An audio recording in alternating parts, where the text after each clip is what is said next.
Well, the lessons aren't about wealth or fame or working harder and harder. The clearest message that we get from this 75-year study is this: good relationships keep us happier and healthier, period. We've learned 3 big lessons about relationships. The first is that social connections are really good for us and that loneliness kills. It turns out that people who are more socially connected to family, to friends, to community are happier, they're physically healthier, and they live longer than people who are less well connected. And the experience of loneliness turns out to be toxic. People who are more isolated than they want to be from others find that they are less happy, their health declines earlier in midlife, their brain functioning declines sooner, and they live shorter lives than people who are not lonely. And the sad fact is that at any given time, more than 1 in 5 Americans will report that they're lonely. And we know that you can be lonely in a crowd and you can be lonely in a marriage. So the second big lesson that we learned is that it's not just the number of friends you have, and it's not whether or not you're in a committed relationship, but it's the quality of your close relationships that matters. It turns out that living in the midst of conflict is really bad for our health. High conflict marriages, for example, without much affection, turn out to be very bad for our health, perhaps worse than getting divorced. And living in the midst of good, warm relationships is protective.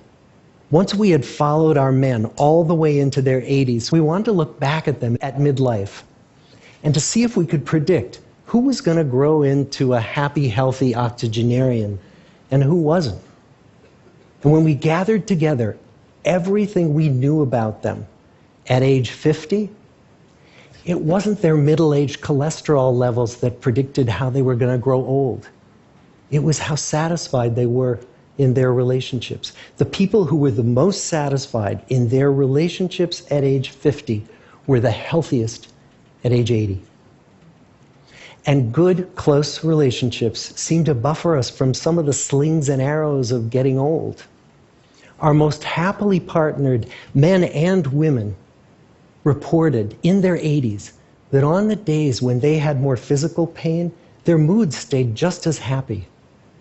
But the people who were in unhappy relationships, on the days when they reported more physical pain, it was magnified by more emotional pain. And the third big lesson that we learn about relationships and our health is that good relationships don't just protect our bodies, they protect our brains.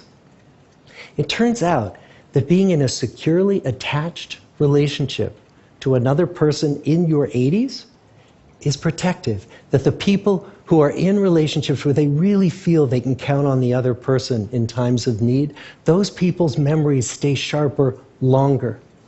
And the people in relationships where they feel they really can't count on the other one, those are the people who experience earlier memory decline. And those good relationships, they don't have to be smooth all the time. Some of our octogenarian couples could bicker with each other day in and day out. But as long as they felt that they could really count on the other when the going got tough, those arguments didn't take a toll on their memories.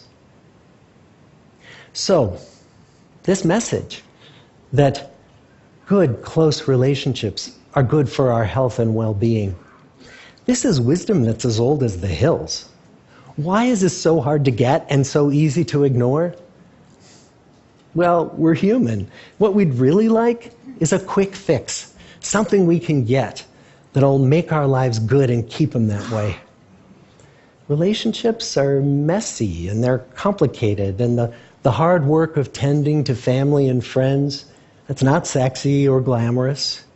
It's also lifelong. It never ends. The people in our 75-year study who were the happiest in retirement were the people who had actively worked to replace workmates with new playmates.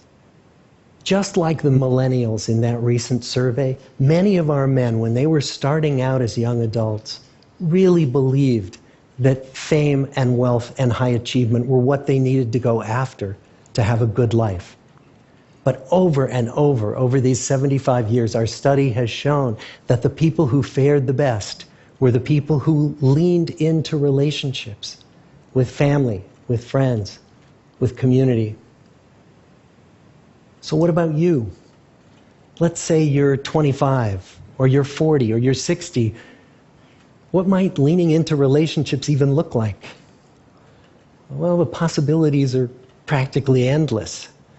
It might be something as simple as replacing screen time with people time, or livening up a stale relationship by doing something new together, long walks or date nights, or reaching out to that family member who you haven't spoken to in years, because those all too common family feuds take a terrible toll on the people who hold the grudges. I'd like to close with a quote from Mark Twain. More than a century ago, he was looking back on his life, and he wrote this: "There isn't time, so brief is life, for bickerings, apologies, heartburnings, callings to account.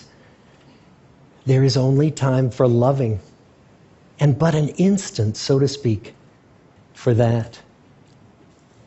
The good life is built with good relationships." Thank you.